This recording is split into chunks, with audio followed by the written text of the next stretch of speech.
Sir, आपने जो book लिखी है the chief minister and the spy, उसके लिए बहुत बहुत कॉन्ग्रेचुलेशंस। इसमें बहुत बहुत धन्यवाद आपका, बहुत शुक्रिया आपका। बहुत सारी जो फारूक अब्दुल्ला साहब और आपकी दोस्ती जो काफी स्ट्रांग दोस्ती जो रही है, और बहुत सारे चीजें रही नहीं, अभी भी है अभी भी है। और कश्मीर देखिए, दोस्ती जो होती है हाँ, ऐसे नहीं खत्म होती कि फजूल बातें किसी ने कह दी और कर दी तो फजूल हो गए। ये मैं आपको ये भी कह देता हूँ कि ये स्टोरी या ये किताब 370 के बारे में नहीं है, ये फारूक अब्दुल्ला के बारे में है। It's an appreciation of doctor Farooq Abdullah, the great man. ये फजूल में एक फिक्रा कहीं से ले लिया और कह दिया मे बी, वो उन्होंने कहा मे बी, हाँ शायद कहा मे बी। लेकिन सर, हालांकि आपने कहा रही नहीं, अभी भी हमारी दोस्ती बरकरार है। फारूक अब्दुल्ला साहब कहीं ना कहीं नाराज हैं और उन्होंने ये भी कहा है कि our friend can not write like this is a cheap stunt of selling the book. ठीक है, क्यों नहीं, but at least he is used the word friend. तो वो तो ही कुड हैव सेड कि वो मेरा दोस्त है ही नहीं। किसने कहा वो दोस्त है? उन्होंने कहा ना फ्रेंड। तो मेरे लिए तो वो काफी है, इन द सेंस के दोस्ती ऐसे थोड़ी खत्म होती है। अगर कल डॉक्टर साहब खफा भी थे तो ठीक है, कल तो उनको आना है लॉन्च पे, और मुझे यकीन है कि वो आएंगे। आपको यकीन है कि आपकी बुक की लॉन्च में वो आएंगे? पक्का यकीन है sir. This is the biggest statement you are giving. Statement क्या है? जो दिल कहता है मैं कह रहा हूं, झूठ थोड़ी बोलना है। अगर वो नहीं आए तो उनकी मर्जी है, वो बड़ा इंसान है, मैं तो समझता हूं आएगा। तो आप इनवाइट कर रहे हैं यहाँ? नहीं, इनवाइट क्या, इनवाइट तो हो चुका है। अच्छा, उनको मालूम है कि उनको आना है। मेरी बात भी हुई है कोई 10-15 दिन पहले, तो उन्होंने कहा था मैं आऊंगा 18 को। सर, 10-15 दिन के माहौल में और अभी स्थिति जो है थोड़ी सी अलग लग रही है, ट्विस्ट लग रही है, और थोड़ा सा क्लैरिफिकेशन चाहती हूँ क्योंकि सभी नहीं, वो ट्विस्ट इसलिए लग रही है कि किसी ने कोई एक फिक्रा निकाल के उसको टर्न ट्विस्ट करके खराब कर दिया है। मैं एक बार ये पैराग्राफ पढ़ना चाहूंगी। हाँ, पढ़ लीजिए, पढ़ लीजिए सारी कंट्रोवर्सी। हाँ, पढ़ लीजिए। उस पैराग्राफ में कुछ नहीं है, मैंने 20 बार पढ़ा, आप पढ़ दीजिए। सर, इसमें जो लिखा है कि Farooq was terribly hurt just as the BJP has never hidden its intention towards Kashmir and as far as the article 370 was concern, so too had Farooq been extremely open about his willingness to work with Delhi. Maybe he said the National Conference could even had the proposal passed in the assembly, we would have helped. He told me when I met him in 2020, why were we not taken into confidence? तो ये बात तो उन्होंने कही कि हमें confidence में लिया नहीं गया, बिल्कुल आगे बढ़ सकते वो थे। बहुत मैं कहूँगा उस टाइम डॉक्टर साहब का दिल टूटा हुआ था कि हमारे साथ ये हुआ है जो हम हिंदुस्तान के साथ रहे हैं हमेशा। मेरा बाप हिंदुस्तान के साथ था, मैं हिंदुस्तान के साथ हूँ, मेरे बच्चे हिंदुस्तान के साथ हैं। अब मेरे ग्रैंड चिल्ड्रन पूछ रहे हैं कि यही हिंदुस्तान है क्या? इसी के साथ आपने कहा कि हमें चलना है। तो बात यूं हुई थी, और उन्होंने, ये तो बड़ी नोन बात है कि डॉक्टर साहब 20 बार कह चुके हैं कि मैं तो हमेशा दिल्ली के साथ हूं, और वो दिल्ली के साथ रहे हैं हमेशा। लेकिन दिल्ली नहीं समझ पाई है डॉक्टर साहब को। गलती डॉक्टर साहब की नहीं है, गलती दिल्ली की है जो डॉक्टर साहब को समझ ही नहीं पाए। और ये फजूल की बातें हैं, किताब पूरी पढ़नी चाहिए। और अगर मेरी बात नहीं समझ आती लोगों को तो इसमें एक फॉरवर्ड भी है किताब में, जो हमारे बड़े गुरु नारायणन साहब ने लिखा है, उसको पढ़ लीजिए, देख लीजिए क्या कहते हैं नारायणन साहब किताब के बारे में। बिल्कुल सर, वो डेफिनेटली वो आगे का प्रोसीजर है, पढ़ेंगे लोग, जानेंगे। लेकिन फिलहाल जो कंट्रोवर्सी इसमें आ रहा है कि 370 को वो कहीं ना कहीं बैक करने वाले थे, वो 370 बिल्कुल जिसको लेकर बहुत ज्यादा देखिए यहाँ दो मुद्दे हैं, दो सवाल हैं। एक ये है कि आपको मालूम है 5 अगस्त से पहले एब्रोगेशन जब अनाउंस हुआ, उससे 2 दिन पहले डॉक्टर साहब, उमर अब्दुल्ला और जो उनका एमपी था जस्टिस मसूदी, ये पीएम से मिले थे। आपको मालूम है ना? वहां क्या बातें हुई मुझे नहीं मालूम। मैंने डॉक्टर साहब से पूछा, मैंने उमर साहब से भी पूछा, उन्होंने कहा हमें कुछ नहीं बताया गया। मैं अब आपको बता रहा हूं कि कुछ नहीं बताया गया। That is one part of the story. The second part is, जो आप कह रही हैं वो ठीक है। डॉक्टर साहब ने मुझे कहा कि यार हमें अगर ये करना ही था तो हमें कॉन्फिडेंस में लेते, हमें बंद करने की क्या जरूरत थी, और शायद अगर जरूरत होती तो इसको हम असेंबली में भी पास करवा देते। लेकिन हमें तो किसी ने बताया ही नहीं, हमें तो बंद कर दिया है। He has never supported the abrogation. किसी ने भी कश्मीर में एब्रोगेशन को सपोर्ट नहीं किया है। ये तो कोर्ट गया है मामला, सुप्रीम कोर्ट गया था मामला, और उसमें नेशनल कॉन्फ्रेंस सबसे आगे थी। लेकिन सर आप कह रहे हैं कि उन्होंने मुझे बताया कि जब हमारी मुलाकात हुई हमें कुछ नहीं बताया गया। 3 अगस्त 2019 की। यस। और अगर हमें बताते तो हम उसका कोई फर्दर रास्ता बताते। हाँ, मतलब इतनी फौज यहां लाने की क्या जरूरत थी, इतना कुछ बंद करने की क्या जरूरत थी? आपने तो कश्मीर ही बंद कर दिया, सारे लीडर तो बंद कर दिए थे। वो रास्ता क्या उसके सपोर्ट में होता या सपोर्ट में नहीं होता? विरोधी था 370 एब्रोगेशन के। देखिए ऐसा होता है कि सपोर्ट में तो 370 के एब्रोगेशन के सपोर्ट में कभी हो ही नहीं सकता। लेकिन जो तरीका इस्तेमाल किया गया उसमें शायद नेशनल कॉन्फ्रेंस या कोई भी कश्मीरी लीडर कहता है कि इसके और भी तरीके हैं। यहां हथौड़ा मारने की क्या जरूरत है? एंड डोंट फॉरगेट, ये जो छोटा सा जो है फिक्रा इसमें, it was at a time when doctor Farooq was heart broken. और ये सारी आप किताब पढ़ लीजिए। It is an appreciation of Farooq Abdullah, not a critic of Farooq Abdullah. मैं कभी किताब लिखता ही नहीं डॉक्टर साहब के खिलाफ। आपने कहा हमारी दोस्ती, पता नहीं क्या दोस्ती है। दोस्ती तो है, मैं तो आज भी दोस्त मानता हूं उनको। अगर वो खफा है तो खफा है, दोस्ती में लोग खफा भी हो जाते हैं, फिर क्या है? तो एक दरार तो पड़ गई ना इस दोस्ती में सर। आप कोई दरार नहीं। बुक के एक पैराग्राफ को लेकर जो जिस तरीके से तमाम चीजें हो कोई रही, आपको नहीं लगता एक दरार, एक लाइन खिंच गई है इस दोस्ती? मेरे से क्यों पूछ रहे हैं? मैं तो कह रहा हूं कोई दरार नहीं। कोई दरार नहीं, बिल्कुल कोई दरार नहीं। आप देखेंगे कल आएंगे डॉक्टर साहब लॉन्च पे, बुक के लॉन्च में। बिल्कुल। और अगर दरार पड़ गई है तो डॉक्टर साहब से पूछ लीजिए कि भाई खत्म हो गया आपका रिश्ता। रिश्ते ऐसे खत्म हो जाते हैं। लेकिन डॉक्टर साहब तो काफी नाराज हैं, उनके स्टेटमेंट से सीधा। भाई मैं भी नाराज हो सकता हूं, मैं तो नाराज नहीं, मैं तो नाराज नहीं हूं। वो जो बातें हुई हैं उससे थोड़ा सा इंसान सोचता है कि इसकी क्या जरूरत थी। इतनी छोटी सी बात को इतना बड़ा बनाया और फजूल बातें करी लोगों ने कि ये है वो है, मैंने स्टंट किया है,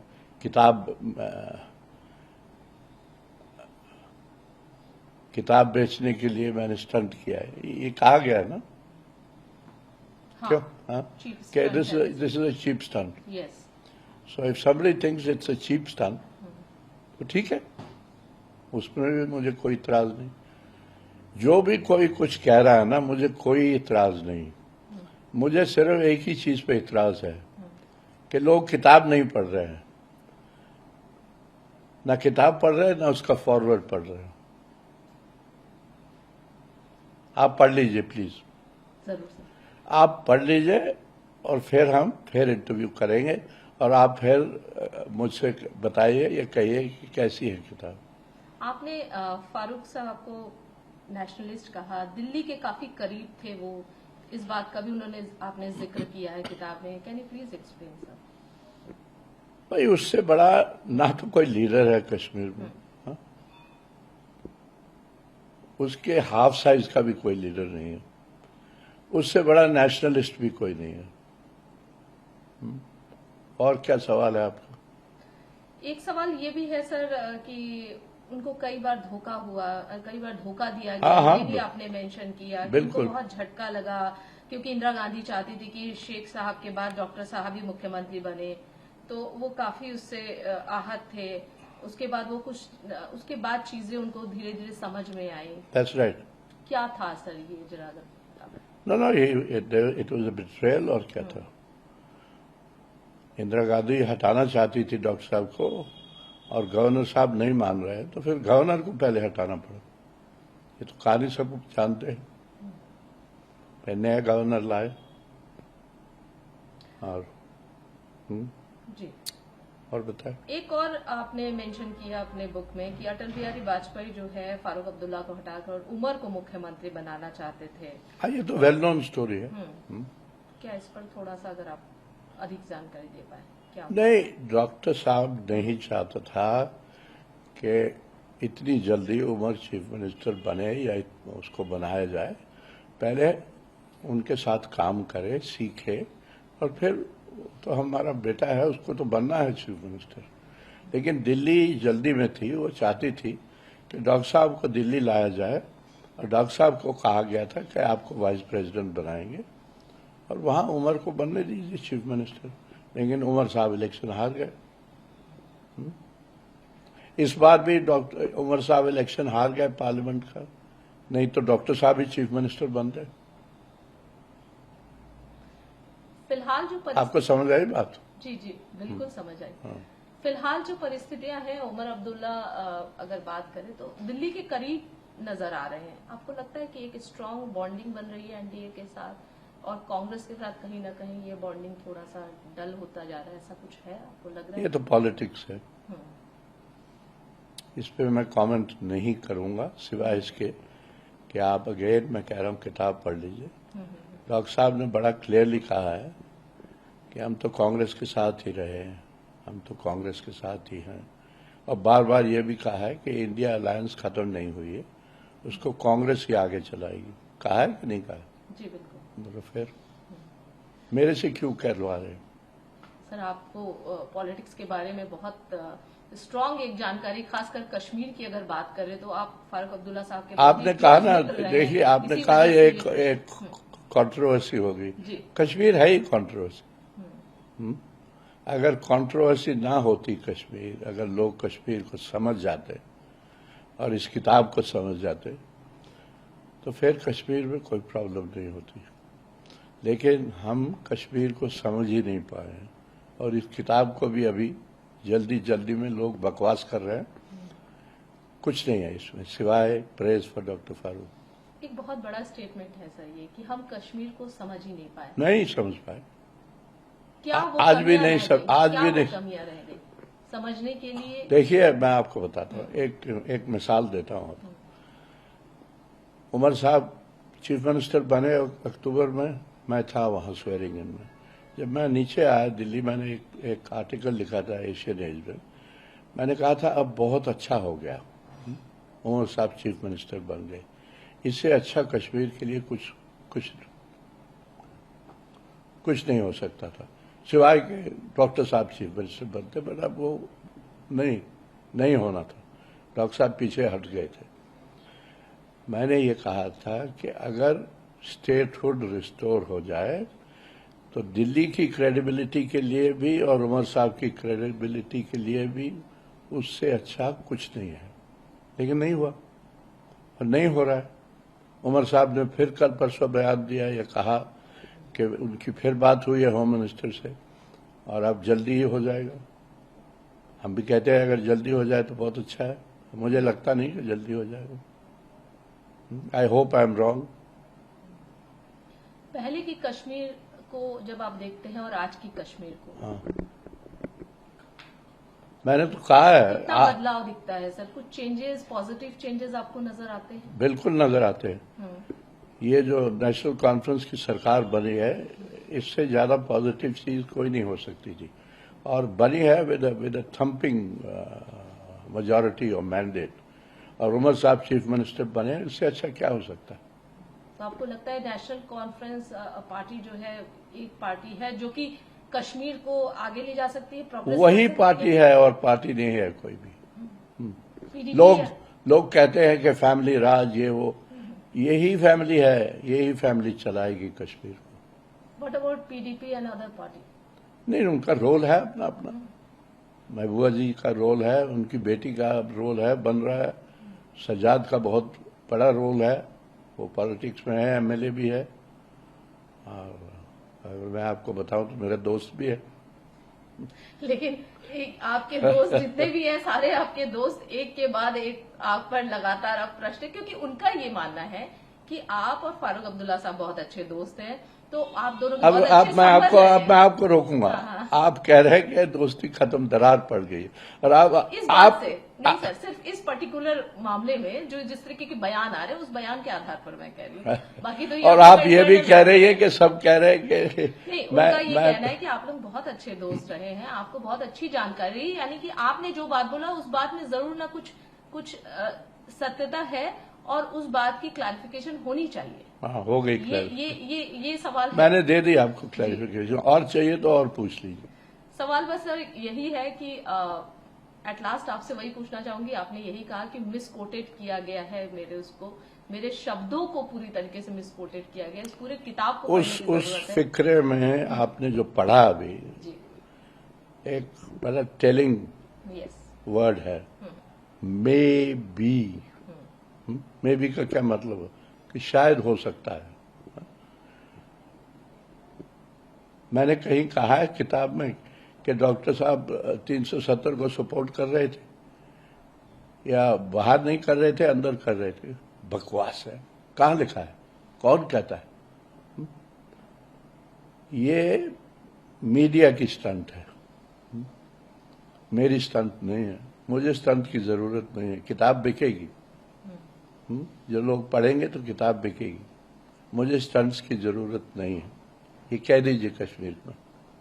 आपको स्टंट की जरूरत नहीं है, ये आप और ये किताब फारूक साहब के लिए है, और ये किताब बिकेगी,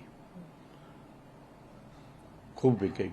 आपके गुड फ्रेंड के लिए है फारूक साहब, आपके अच्छे दोस्त के लिए। हाँ हाँ, बिल्कुल है। तो ये बात मैं कभी करता नहीं, लेकिन क्योंकि कल डॉक्टर साहब ने कहा कि अगर वो मेरा दोस्त है तो ऐसी बातें नहीं होनी चाहिए, तो ये तो मान लिया ना डॉक्टर साहब के दोस्त है। मैं कहता हूँ डॉक्टर साहब, अब मैं भी कहता हूँ कि दोस्त हैं, क्यों नहीं है, हमेशा रहे। और डॉक्टर साहब जब सारी किताब पढ़ेंगे, अगर उन्होंने नहीं पढ़ी तो हंसेंगे शायद। आपने किताब देखी है, पढ़ी है? इस किताब आप ये फिक्रा, ये एक पैरा लेके आइए ना, एक पैरा लेके आइए ना, इस किताब का लास्ट पैरा पढ़ लीजिए। जरूर सर। नहीं, आपके पास होना चाहिए ना, अभी पढ़िए। जरूर हम पढ़ेंगे इस किताब का लास्ट पैरा भी। इस किताब क्वेश्चन पूछने का सिर्फ इतना ही मकसद था कि जो आपने कहा कि मुझे मिसकोटेड किया गया, हाँ, तो आपके द्वारा एक क्लैरिफिकेशन हो जाना, इससे लोगों को भी, जो व्यूअर्स हैं वो भी समझ पाएंगे, जो रीडर्स हैं वो भी समझ पाएंगे कि आपने जो कहना चाहा था वो एक्चुअली मैं कह रहा हूँ। Thank you very much. Many congratulation sir, कल लॉन्चिंग है और कल आपने जैसे कि कहा है कि फारूक साहब भी आएंगे। जरूर आएंगे, तो हमें उम्मीद है हम आएंगे आपके लॉन्च में। और हाँ, जरूर कल फिर ये सवाल पूछ लीजिए मुझे कि डॉक्टर साहब नहीं आए, फिर और कहानी बता दूंगा आपको। Thank you so much sir. Thank you.